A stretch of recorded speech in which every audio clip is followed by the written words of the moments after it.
مرحبا جميعا وياكم كيرا، ورجعت لكم بعد غياب فيديو جديد. قبل لا نبدأ هذا الفيديو أدعوكم تشتركون بالقناة حتى نوصل أكبر عدد من الأشخاص، وأشكركم على 21,000 مشترك، 21,000 أخ وأخت.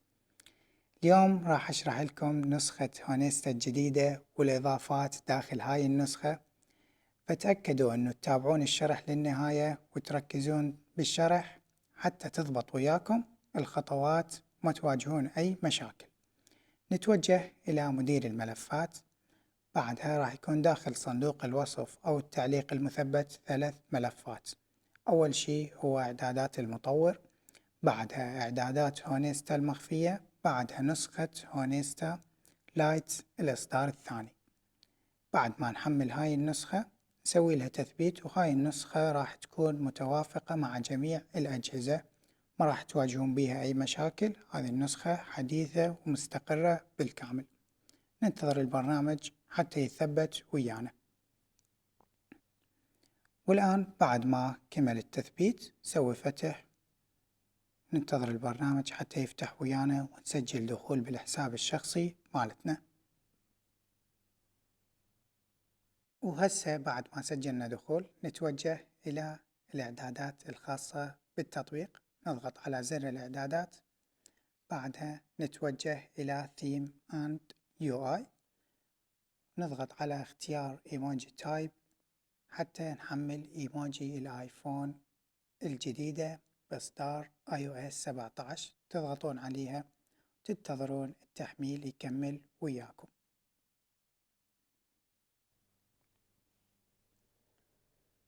الآن بعد ما يكمل التنزيل وياكم راح تظهر لكم هذه الواجهة. تضغطون على كلمة OK، بعدها تضغطون رجوع وتتوجهون للاختيار هذا اللي اسمه Settings Backup. تضغطون عليه، بعدها تختارون الاختيار الثاني. راح تفتح لكم الملفات.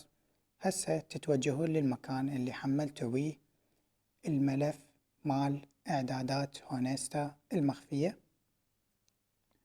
تضغطون على هذا الملف، بعدها تضغطون كلمة Yes.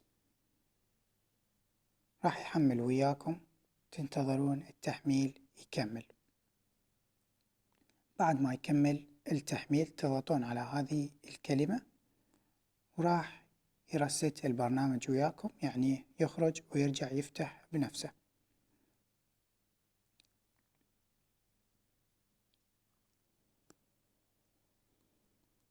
الآن بعد ما فتح البرنامج ويانا تضغطون على علامة العصا، بعدها تختارون الاختيار الأول حتى نفتح الإعدادات. تضغطون عليها، بعدها تتوجهون لهذا الاختيار الأول، بعدها تختارون الاختيار الأخير.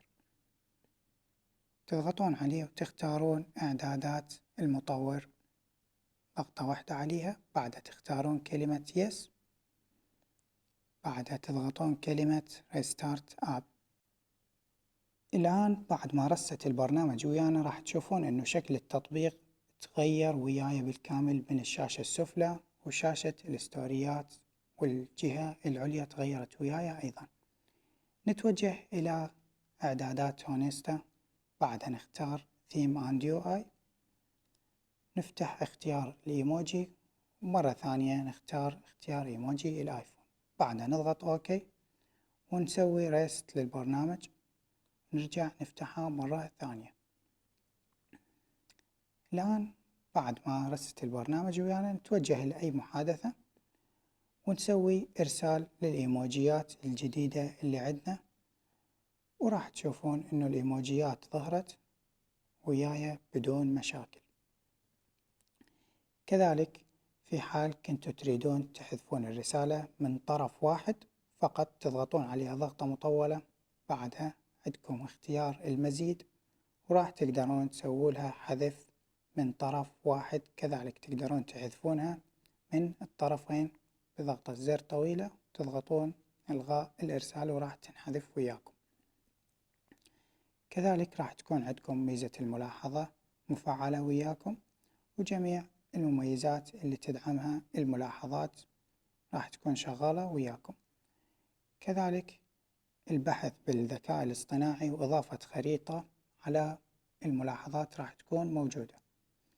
الآن نتوجه للستوري، تضغطون على علامة العصا اللي بالأعلى وراح تشوفون اختيار mention list اللي هو إظهار التاج المخفي. في حال كان أكو تاج مخفي داخل الستوري راح تقدرون تظهرونه فقط بمجرد الضغط على كلمة mention list. الآن نتوجه إلى شاشة الريلز، وراح تكون عندكم إمكانية تقديم وتأخير الفيديو وكتم الصوت وإيقاف الفيديو بهذا الشكل. الآن نسوي مشاركة للستوري. الآن بعد ما شاركنا الريلز راح تشوفون إنه الريلز وياي بشكل آيفون مع الحواف الخاصة به ومع التوقيت الخاص به.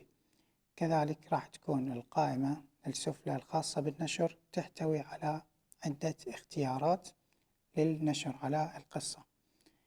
نضغط على اختيار الملصقات وراح تشوفون انه عندي اختيار الاطارات الجديد وارسال الاشعار وجميع المميزات راح تكون شغالة وياي بدون مشاكل. نقدر نضيف اي اطار بهذا الشكل، تختارون اي صورة وراح تقدرون تكتبوا لها اي شرح توضيحي وتضغطون تم وراح تكون بهذا الشكل وياكم. كذلك بمجرد كتابة اي نص او اي ايموجي راح تشوفون انه الايموجي ما يتغير وياي، فقط اضغط على كلمة تم وراح يظهر وياي ايموجي الايفون بالاصدار 17 الجديد. وهذه هي المميزات واكو اكثر مميزات راح اترك لكم حرية استكشافها. والى هنا نكون وصلنا لنهاية الشرح. اذا عجبكم الفيديو لا تنسون تدعموني بلايك واشتراك بالقناة، وسلام.